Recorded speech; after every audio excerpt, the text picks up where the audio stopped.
안녕하세요. 저는 아버지를 떠나보낸 지 한 달이 된 김민수입니다.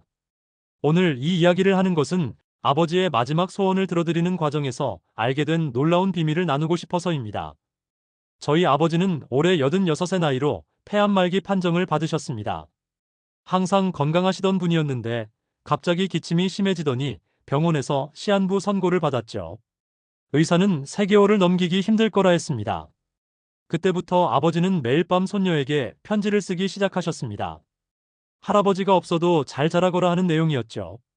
그러던 어느 날 아버지가 저를 침대맡으로 부르시더니 마지막 소원이 있다고 하셨습니다. 민수야, 아버지가 마지막으로 한 사람만 만나고 싶구나. 정밀환이라고 지금 양로원에 계신 분이야. 처음에는 단순히 옛 지인이신 줄 알았습니다. 하지만 양로원을 찾아가는 과정에서 저는 충격적인 진실과 마주하게 됐습니다. 정밀환이라는 그 할머니는 50년 전 아버지가 6.25 전쟁 고아들을 돌보던 보육원에서 만난 아이였습니다. 당시 아버지는 26의 청년이었고 미란이는 8살의 어린 소녀였죠. 양로원에서 만난 정밀환 할머니는 저에게 오래된 사진 한 장을 보여주셨습니다. 1972년 보육원 앞에서 찍은 사진이었죠. 그리고 그 뒷면에는 이렇게 적혀 있었습니다. 미란아, 아버지가 되어주지 못해 미안하다. 마이너스 김정호가. 그때서야 저는 깨달았습니다. 아버지가 왜 매년 6월이면 보육원에 후원금을 보내시고 왜 항상 그날은 혼자 술을 드시며 우셨는지. 알고 보니 아버지는 당시 미란이를 입양하려 하셨답니다. 하지만 할아버지의 반대로 무산되었고 그해 겨울 할머니와의 선봉으로 결혼하게 되셨죠. 그리고 저와 동생이 태어났습니다. 미란 할머니는 이후 다른 가정에 입양되어 미국으로 갔다가 몇 년 전 한국으로 돌아오셨다고 합니다. 그동안 아버지는 미란 할머니의 소식을 먼 발치에서 계속 지켜보고 계셨던 거죠. 정호 씨는 내 인생의 첫 번째 아버지였어요. 비록 짧은 시간이었지만 그분이 보여주신 사랑은 평생 잊지 못했죠. 미란 할머니의 말씀에 저는 눈물이 멈추지 않았습니다. 더 놀라운 사실은 그 뒤에 있었습니다. 제 딸 수민이가 다니는 초등학교에서 미술을 가르치시는 선생님이 바로 미란 할머니의 손녀딸이었던 거예요. 아버지는 그 사실을 알고 계셨던 걸까요? 미란 할머니를 아버지께 모시고 갔을 때 병실은 잠시 과거로 돌아간 듯 했습니다. 아버지는 힘없는 목소리로 속삭이셨습니다. 미란아, 그때 아버지가 되어주지 못해 미안하다.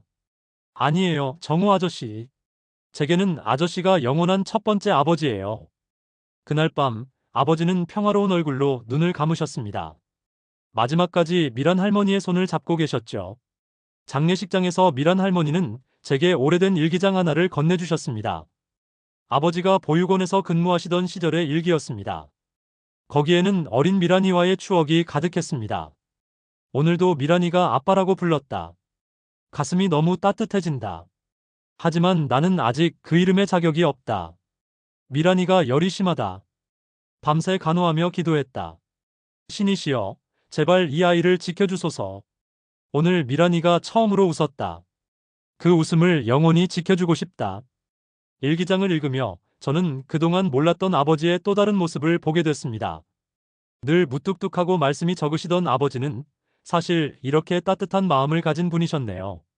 미란 할머니의 손녀, 지연이는 이제 우리 가족의 일원이 되었습니다. 매주 주말이면 우리 집에 와서 수민이와 놀고 할머니의 이야기를 들려줍니다. 얼마 전에는 아버지가 계시던 서재를 정리하다가 작은 상자를 하나 발견했습니다. 그 안에는 미란 할머니의 어린 시절 사진들과 삐뚤빼뚤한 글씨로 쓴 편지들이 가득했습니다. 정호 아저씨, 나중에 저도 아저씨처럼 좋은 선생님이 될 거예요. 그래서 아저씨처럼 불쌍한 아이들을 도와줄 거예요. 그 편지를 읽는 순간 미란 할머니가 왜 평생 보육원에서 아이들을 돌보는 일을 하셨는지 이해할 수 있었습니다. 지금 생각해보면 아버지의 마지막 소원은 단순히 옛 제자를 만나는 것이 아니었나 봅니다. 평생 가슴 한편에 묻어두었던 미안함과 그리움을 털어놓고 싶으셨던 거겠죠. 우리는 살면서 여러 가지 선택을 합니다. 그리고 그 선택들은 때로는 평생의 후회와 그리움으로 남기도 하죠. 하지만 아버지의 이야기를 통해 깨달았습니다. 어떤 선택이든 그것이 누군가에 대한 사랑에서 비롯되었다면 그 자체로 의미가 있다는 것을. 이제 저는 매년 6월이면 보육원에 후원금을 보냅니다. 아버지의 이름으로요. 그리고 미란 할머니와 함께 아버지의 산소를 찾아갑니다. 사람의 인생에는 말하지 못한 이야기가 참 많은 것 같습니다. 우리 아버지처럼 가슴 깊이 묻어둔 채 살아가는 사랑과 그리움이 있겠죠. 이제야 저는 아버지의 깊은 사랑을 이해합니다. 아버지, 이제 편히 쉬세요. 그리고 걱정 마세요. 미란 할머니와 그 가족들, 저희가 잘 돌보고 있으니까요. 아버지가 못다하신 사랑, 이제 저희가 이어가겠습니다.